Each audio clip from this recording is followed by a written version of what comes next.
Hi, I'm Max Keiser. Remember, oh man, like 3 years ago, every year since then, I've been saying that, yeah, of course, wages in America are going down, but prices from stuff imported from China going down more. So the quality of life in America, it doesn't seem like it's getting worse because those flat screen TVs and clothes are so cheap. And then I said, you know what, someday that's going to reverse. Okay, let's check in with Stacy. Max, we have gone through the looking glass. Remember when the Red Queen said to Alice that you have to run faster and faster just to stay in the same place? She said, in fact, my dear, here we must run as fast as we can just to stay in place. And if you wish to go anywhere, you must run twice as fast as that. So 50 years of Fiat, we're looking at the headlines today. And it looks like we're straight back to where we started in the 1970s, stagflation, right? Because people made heroic efforts to spend. Inflation ate their lunch, says WolfStreet.com. The big shift from durable goods to services is underway. This is all in the latest data coming out of government agencies. Real inflation-adjusted personal income without transfer payments, personal income including income from interest, dividends, rental property, etc., but without stimulus payments, unemployment payments, and other transfer payments from the government, and all of it adjusted for inflation, was still below where it had been in February 2020, according to the Bureau of Economic Analysis. This is a function of how many people are earning money and of higher wages and higher income from rental properties, etc. But inflation is the insidious counterforce. Adjusted for inflation, real personal income without transfer payments hasn't improved much in recent months, despite many more people getting back to work and despite higher wages because inflation ate up the increase in aggregate income. And here, note the pre-pandemic trend line, Max. This is green. This is a real personal income. And as you see, it dove during the beginning, early stages of the pandemic and lockdowns, and it's still below trend. Right, so we were right again. As we were saying, shipping all of our jobs and factories to China was a bad idea, but the American people were okay with it because although their wages were going down, the stuff they were getting from China via Walmart was cheaper than ever. Okay, now the chickens have come home to roost. Now, the China labor sink is finished, inflation's kicking in for real, and wages are going up, but not as fast as inflation. I was right again. I mean, it's so easy. Right. So personal income, including transfers, including all those stimulus checks, including the enhanced unemployment benefits, that has gone up.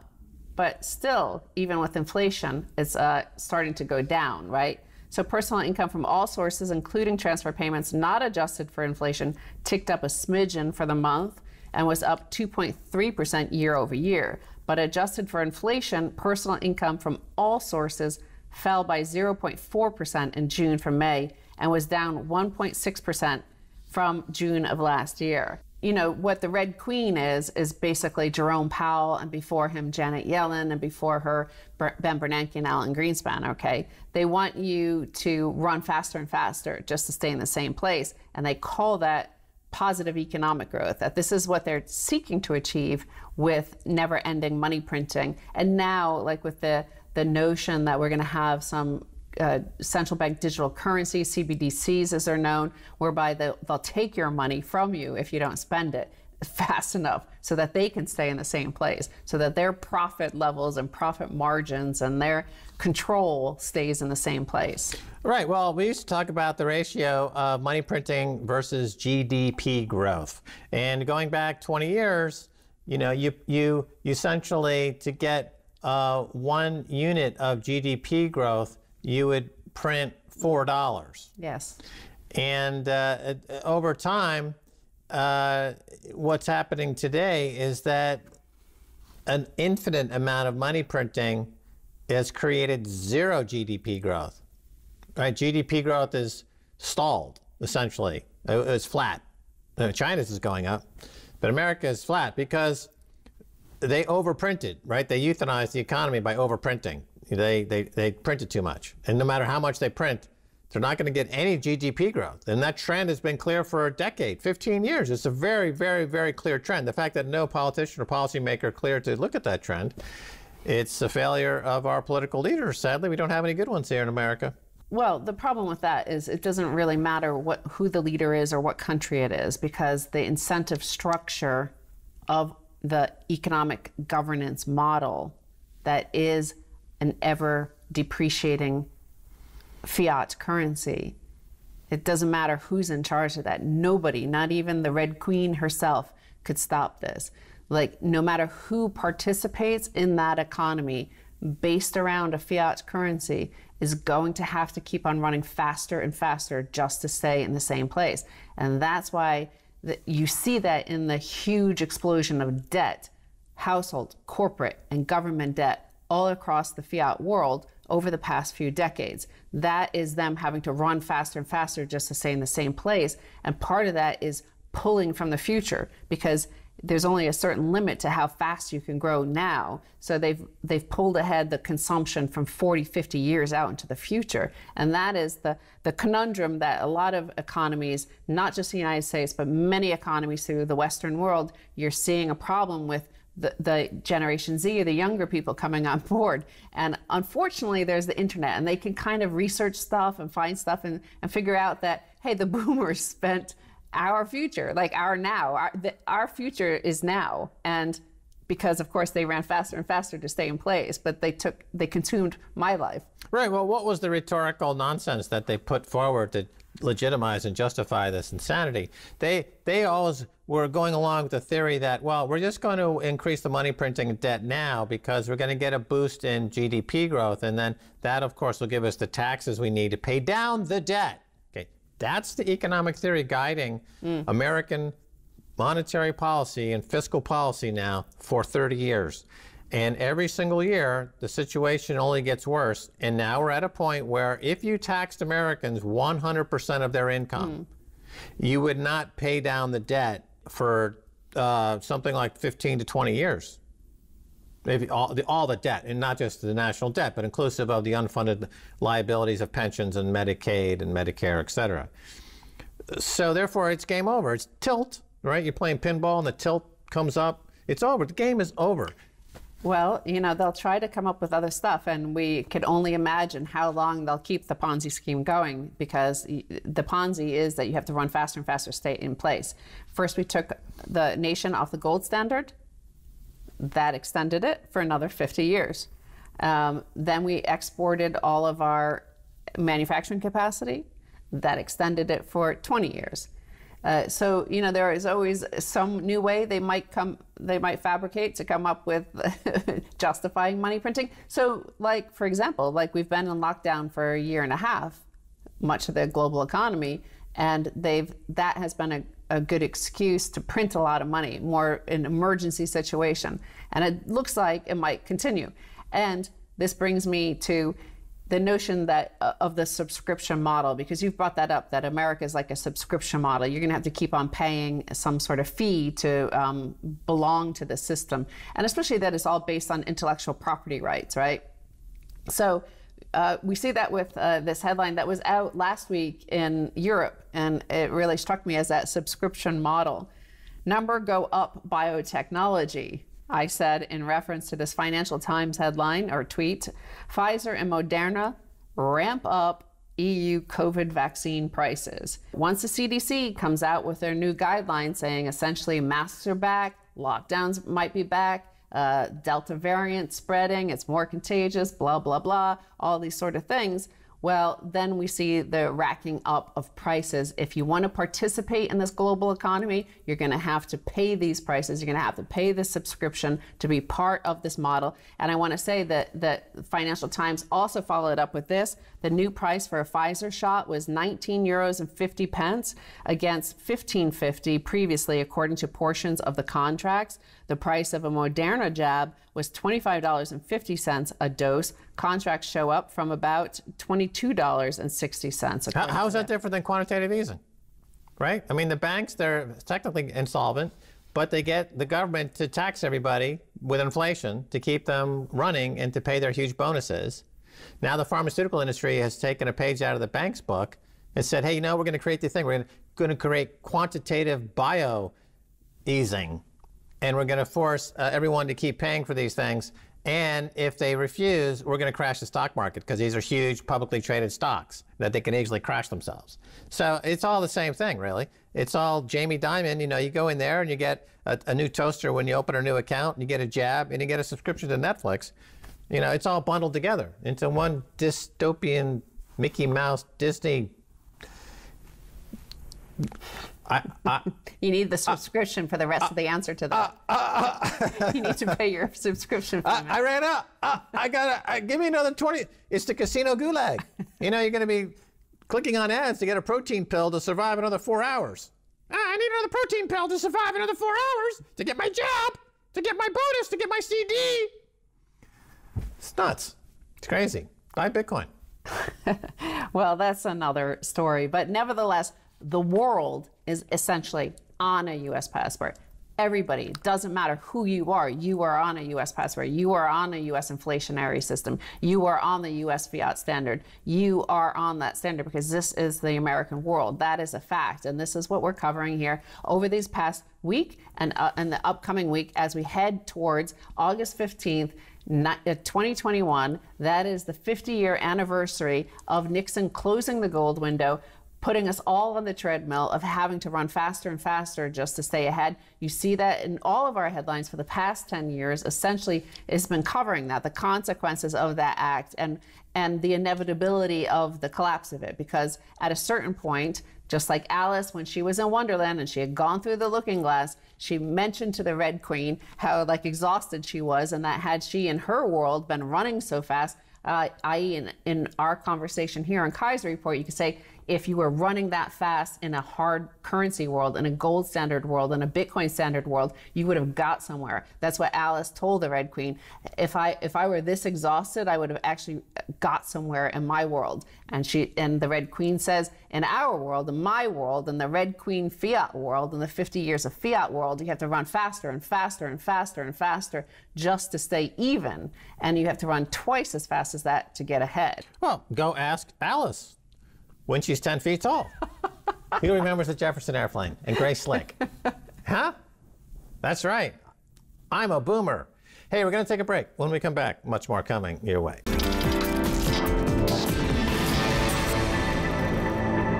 Welcome back to the Keiser Report. I'm Max Keiser. Time now to return to our conversation with Egon von Greyerz of goldswitzerland.com, a gold vaulting service. Egon, welcome back. Thank you, Max. Good to see you again. So, Egon, we've talked a few times about central banks and their tenuous grasp on reality as they print the world into financial oblivion. There does seem to be one standout. One bank seems to be going the other way in raising rates. That would be the Bank of Russia. What do they know? Or are they making a colossal mistake, Egon? Well, Max, yeah, there are some central banks who understand what's happening, but they are exceptional. And as you say, Russia, had quite a substantial holding in U.S. Treasuries, for example, liquidated those in the last few years totally. And they have continuously built up their gold position substantially from their point of view. So they know what's happening. And there you have a president that doesn't have to buy votes, of course, in the same way.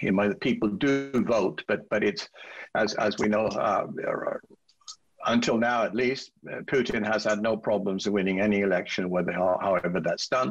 So they don't have to please the people, and therefore they're doing what every central bank should do. It's been said in the last few years that central bank buying of gold has gone up.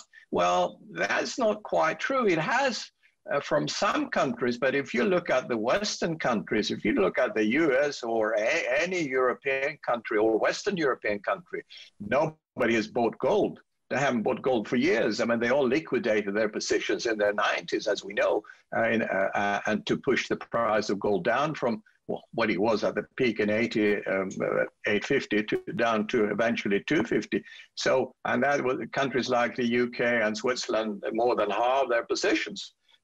So central banks, they have a love-hate relationship with gold. On the one hand, they have to hold it, and they hold about 34,000 tons of gold.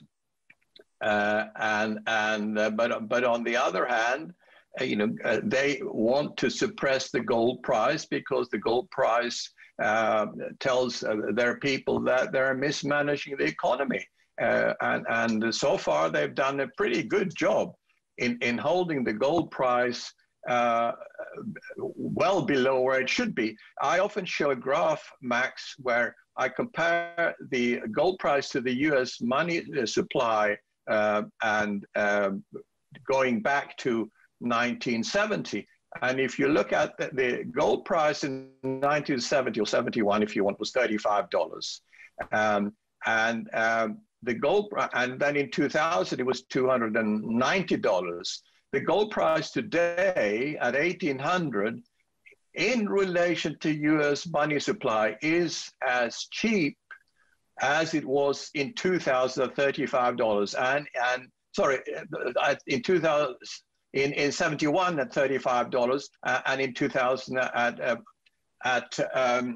$290. So gold is incredibly cheap in relation to the money printing that we have seen in the last 20 years. And that is as a result of central banks through the BIS that issues gold swaps. So central banks are then managing to hold the gold price down in the paper market. And as we know, I mean, paper gold has nothing to do with physical gold. And at some point, the real price of gold will be reflected when the central banks lose control of that paper market, which is probably several hundred times bigger than the physical market. Yeah, I've heard those numbers before. They bear repeating. They're so phenomenal. So gold, relative to the money printing, is as cheap today as it was in 71 at $35 an ounce, and as cheap as it was in the year 2000 at $290 an ounce. At $1,800 an ounce, that's how it's cheap at those levels relative to the amount of money printing that's gone on. And you mentioned that there hasn't been any real price discovery in gold now for really 15, 16, 20 years due to the machinations of these bankers because they like to support the fiat money. It appears as though price discovery won't happen, but we're going to have, quote, a reset. And we're going to have a new Bretton Woods, according to the IMF, that we need a new Bretton Woods. So it seems, Egon, that they don't want price discovery, but they want to be able to sit around a table and re-architect the global economy. They won't be able to avoid gold. Gold will have to be part of that conversation. You know, I've been talking about and writing about the reset, and you know, there are many resets that are being discussed. You know, you have on the one hand the central bank, and then you talk about the World Economic Forum. But in my view, there might very well be a reset from Western central banks. I don't think Russia or China will be in on that at all. So therefore, you know, it has a very low chance of success, but nevertheless, they will try it most probably, and they will fudge it with maybe a new digital central bank, digital currencies, etc. I think as all manipulated situations, that one would fail too, and they might reset gold to $10,000 or $20,000 or whatever at the time in order to write down the debts. But I am not a great believer in manipulation. Anything that is unnatural is not going to last for a long time. And here the world is in such a mess, so they're going to try to just make the debt disappear, which they're not going to succeed with. So I think that the real reset will be a disorderly reset when markets are repriced based on supply and demand and based on real money, and that will be the nasty one. That will be when the debt implodes and currencies implode, and stock markets also, of course, in real terms, implode, and bond markets too. That is going to happen. I'm absolutely convinced. I'm not a prophet on doom and gloom. I just I study history, and I know that just as it has happened in history regularly throughout time, it's going to happen this time again. And therefore, sure, it could take another few years. I think we're pretty near. The world has never been in a situation where every single nation is bankrupt and every single nation is printing money. And you just take now the money printing that's taken place since 2019. Central banks have gone from what? 14 trillion, I think, the three biggest central banks, 14 trillion balance sheets to 24 trillion, gone up 10 trillion just in the last year and a half or 2 years soon, since the crisis started in August, September 2019. So it's coming. It's inevitable, and I think we are quite near now. But I have patience if I have to wait a little bit. And I don't want it to happen, but I'm just studying history, and I know it will happen. It's only a matter of time. That's interesting that you said that, oh, yeah, they probably will try a new Bretton Woods, but Russia, China would not be part of it. That's fascinating to think that type of meeting could happen. Meantime, it seems like more and more the countries setting the price for labor, for goods, even for gold, is China. So China seems to be the price setter now, less and less the United States. The United States used to really set prices around the world, and they're ceding that now to China, who's also exporting a lot of cultural soft power, as it's called. Are we, you talked about the history, and we mentioned the Thucydides trap, where one empire gives way to another empire. Are we at the moment now in history where the U.S. empire, which has been roughly 100 years, is giving way to China? Egon? Yes, I think that's inevitable. China has its problems too. China has debt problems too, and they got to sort that out. But relatively, it's much easier for them because most of their debt is internal, so they can deal with it. They don't need the whole world. They haven't got a petro or a petro yuan. They have a domestic one that can easily be dealt with, and they are already conquering the world, as we know. I looked at the graph, and I think it was back to 2000 when the main trading partner of most countries in the world, 75 countries, for 75 countries, that was the US. Over 75% of all countries, that was the US, the main trading partner. Today, 21 years later, it's China that is the main trading partner over 75% of all countries in the world. And the US has gone down to 25% from 75%. You see, it's happening already, that China is taking over. And, they're buying everything they can, as we know. They're buying into all kind of natural resources in Africa and South America, etc. They've been doing that for years and years. They're buying ports everywhere in the world, and they are buying control of major infrastructure in the world. So yes, they are going to be a powerful nation, definitely from the point of view of trade and industry. Are they also going to be powerful militarily? Well, we don't know, but certainly there's a bigger risk for the Southeast Asia region, in my view. That you take anything from New Zealand to Australia to Singapore, etc. I think they are physically quite near. I'm not an expert in that field, but I would say that yes, China is going to, over time. It takes time. Empires don't shift overnight. It takes a long, long time. But China is gradually, as I just said, we're looking at the trade. They're on the up and in a big way. And that will continue faster than anybody can believe. Since you're in Switzerland, you might have the inside dope on this. The Swiss central bank, are they experimenting with a digital currency? Well, they are like every central bank, but you know, in Switzerland, Switzerland is still, you know, I'm right now, I'm in Sweden summer holiday, and it's the Baltic behind me. But the Sweden, of course, has no cash at all. Basically, you can't in many shops they don't take cash, can't use cash. It's only credit card. And the central bank in Sweden has even warned that, you know, you must have some cash, otherwise, if there's a crisis, you're not going to. You know, you're not going to be able to buy things. Now, Switzerland still uses cash and still is a conservative country. So I think Switzerland might have a digital currency too, but it's going to take many years and it's not going to be exclusive to normal money, in my view. All right, we're going to cut it off there. Egon von Greyerz, thanks so much for being on Keiser Report. Thank you, Max. Good to see you again. All righty, that's going to do it for this edition of Keiser Report. With me, Max Keiser and Stacy Herbert. I want to thank our guest, Egon von Greyerz of goldswitzerland.com, a gold vaulting service. Until next time, bye, y'all.